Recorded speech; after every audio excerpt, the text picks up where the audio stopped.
بسم اللہ الرحمن الرحیم۔ السلام علیکم ڈیئر اسٹوڈنٹس، میں آپ لوگوں کی مطالعہ قرآن کی ٹیچر ہوں۔ آج کا جو ہمارا ٹاپک ہے وہ ہے سورہ یاسین، تعارف۔ سب سے پہلے ہم سورہ یاسین کا مختصر تعارف کریں گے۔ سورہ یاسین مکی صورت ہے۔ قرآن حکیم میں اس صورت کا مقام وہی ہے جو ایک انسانی جسم میں دل کا ہوتا ہے، یعنی دل کے دھڑکنے کی طرح اس صورت میں بھی تیزی سے مضامین بدلتے ہیں۔ یعنی پہلے 2 رکوع میں ایمان بالرسالت کا ذکر ہے، تیسری رکوع میں اللہ کی وحدانیت اور اس کی نعمتوں اور قدرتوں کا بیان ہے، آخری 2 رکوع میں قیامت کے حالات، نافرمان اور فرمانبردار قوموں کے متفرق انجام کا ذکر ہے اور قیامت کے واقع ہونے پر دلائل دیے گئے ہیں۔ یہاں تک سورہ یاسین کا مختصر تعارف ہو گیا۔ اب ہم سورہ یاسین کے فضائل کو سمجھیں گے کہ اس کے فضائل کیا ہے۔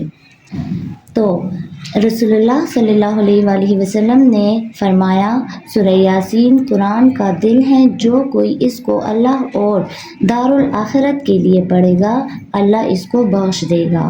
اسی طرح ایک دوسری جگہ ہے، حضرت انس رضی اللہ تعالیٰ عنہ سے روایت ہے کہ حضور صلی اللہ علیہ وآلہ وسلم نے فرمایا، ہر چیز کا دل ہے اور قرآن کا دل یاسین ہے، جو کوئی اسے ایک بار پڑھے گا اس کو 10 قرآن پڑھنے کا ثواب ملے گا۔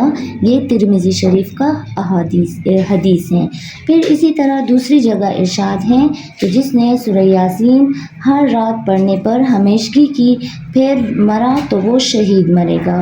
رسول اللہ صلی اللہ علیہ وآلہ وسلم نے فرمایا، اللہ نے زمین اور آسمان کے پیدا کرنے سے 1000 سال پہلے سورہ طٰہٰ اور سورہ یاسین کو پڑھا، فرشتوں نے سنا اور کہا، اس امت کو مبارک ہو جس پر یہ اترے گی، اور ان دلوں کو بشارت ہو جو اس کو اٹھائیں گے، اور ان زبانوں کو مبارک ہو جو اس کی تلاوت کرے گی۔ حضور صلی اللہ علیہ وآلہ وسلم نے فرمایا، جو سورہ یاسین کو دن کے شروع میں پڑھے گا تو اس کی حاجت پوری ہوگی۔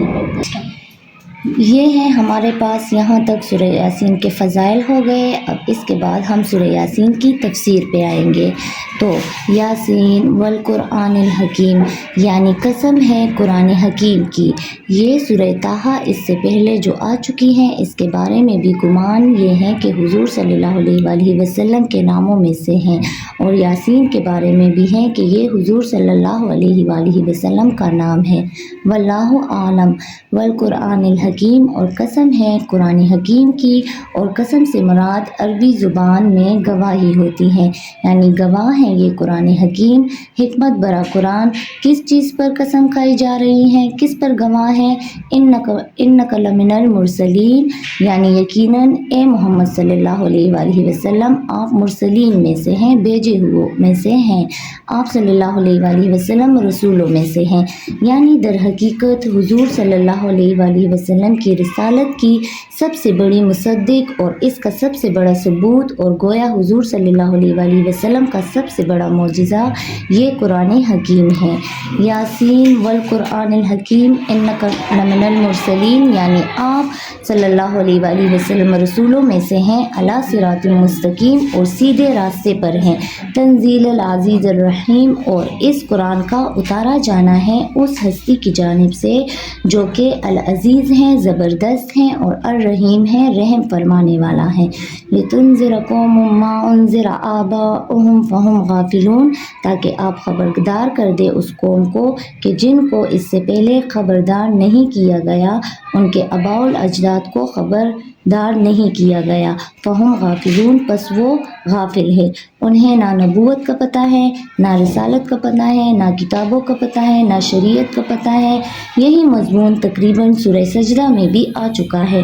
لقد حق القول علی اکثرہم، لیکن اب صورتحال یہ بن گئی ہے کہ حضور صلی اللہ علیہ وآلہ وسلم کے آنے کے بعد، دعوت کو قبول نہ کرنے کے بعد اس حد تک پہنچ گئے ہیں، لقد حق القول علی اکثرہم، ان کی اکثریت عذاب الہی کے مستحق ہو چکے ہیں، یعنی اللہ کے عذاب کی دفعہ ان کے اوپر لگ گئی ہیں، تو لہٰذا اب وہ ایمان نہیں لائیں گے۔